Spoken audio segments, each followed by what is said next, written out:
Bismillahirrahmanirrahim. Assalamualaikum warahmatullahi wabarakatuh. Alhamdulillahirrabbilalamin. Apa kabarnya anak-anak semua?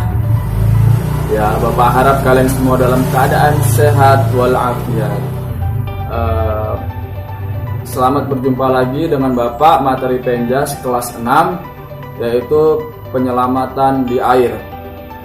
Seperti yang kita ketahui, pekan lalu kita sudah belajar tentang berenang gaya dada. Bapak harap kalian semua dapat memahaminya dan kalian telah mengerjakan tugasnya dan disimpan dengan sebaik-baiknya. Hari ini penyelamatan di air.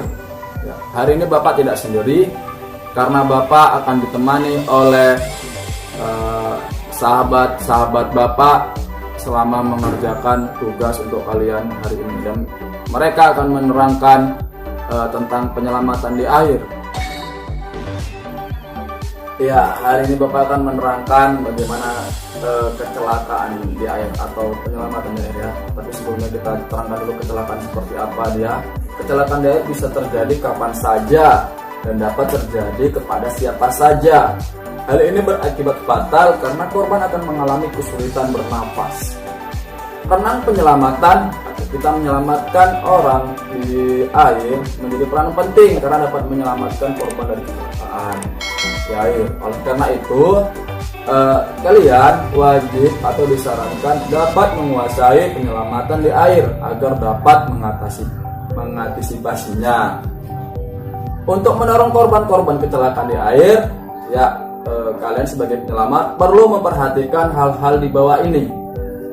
Pertama, lakukan penyelamatan secepat mungkin ya, tidak usah berpikir secara cepat dan instan. Kemudian lepaskan segala perlengkapan yang dapat menghambat gerakan air. Contohnya, jika kalian membawa tas atau memakai jaket, memakai sepatu, segera dilepas secepat mungkin. Dan kalian harus yakin bahwa dapat menguasai situasi dalam air. Jangan ragu-ragu, yakin. Dan yang seterusnya adalah siap dengan kemungkinan bahwa korban akan meraih dan menarik penyelamat karena panik. Seperti biasanya kalau ada orang tenggelam kemudian menolong, pasti yang tenggelam itu berusaha menarik-narik kita sebagai penyelamat. Nah, kita harus bisa siap menghadapi kemungkinan seperti itu. Kemudian yang terakhir adalah apabila korban telah tenggelam, kita tidak sempat menyelamatkannya, kita harus menyelam ke dalam air dan mencari, kemudian mengangkatnya ke permukaan air. Nah, selanjutnya akan diterangkan oleh sahabat kita yang lebih sakti. Ya, terima kasih. Lanjut ya, untuk menolong korban kecelakaan di air memerlukan kehati-hatian dan memperhitungkan secara cepat, matang, dan tepat. Dengan kesigapan dan kecepatan penyelamat, maka jiwa korban akan terselamatkan. Cara memberi pertolongan kepada korban salah satunya adalah dengan pertolongan dengan jangkauan. Nah, kita tengok dulu, kita ukur dia jauh atau dekat. Kalau misalnya dia jauh, dengan menggunakan apa atau bagaimana, kan? Pertolongan dengan cara dapat diberikan apabila lokasi korban dapat dijangkau dengan anggota tubuh penyelamat. Contoh misalnya sekitar jarak 1 meter. Nah, kita mencoba meraihnya. Itu yang paling pertama itu. Tapi kalau misalnya jauh, kita harus berkeliling dulu mencari alat yang bisa untuk dia raih. Contoh seperti tali, kayu yang panjang atau bambu. Ya. Kemudian dengan ban. Ada ban kan? Kita lemparkan ban supaya dia bisa meraihnya. Atau dengan menggunakan ring pelampung atau apa saja yang bisa mengapung, kita lemparkan dulu, kita berikan kepada dia agar dia bisa meraihnya dan selamat ya. Oke, selanjutnya akan disampaikan oleh teman kita yang ditanya.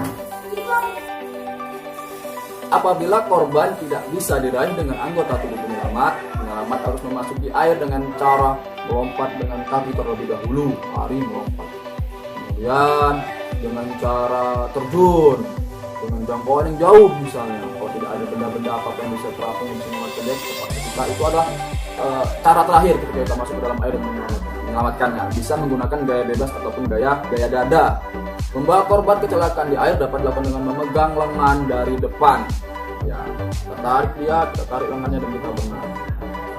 memegang lengan korban dengan 2 orang penolong. Kalau misalnya berdua, ya dari satu sebelah kanan dan ada satu sebelah kanan di satu sebelah kiri. Nah, kita untuk membawanya atau dengan satu tangan juga bisa ya.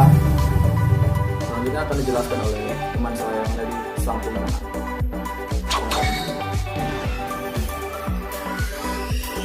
Apabila korban mengalami pingsan atau sulit bernapas, lakukan pernapasan buatan seperti hal-hal di bawah ini. Yang pertama, bersihkan saluran pernapasan. Kita bersihkan dulu di bagian leher apakah ada air menyangkut. Kemudian jangan ada hal-hal yang menghalangi hidung atau mulut seperti lidah misalnya, kita harus keluarkan lidahnya.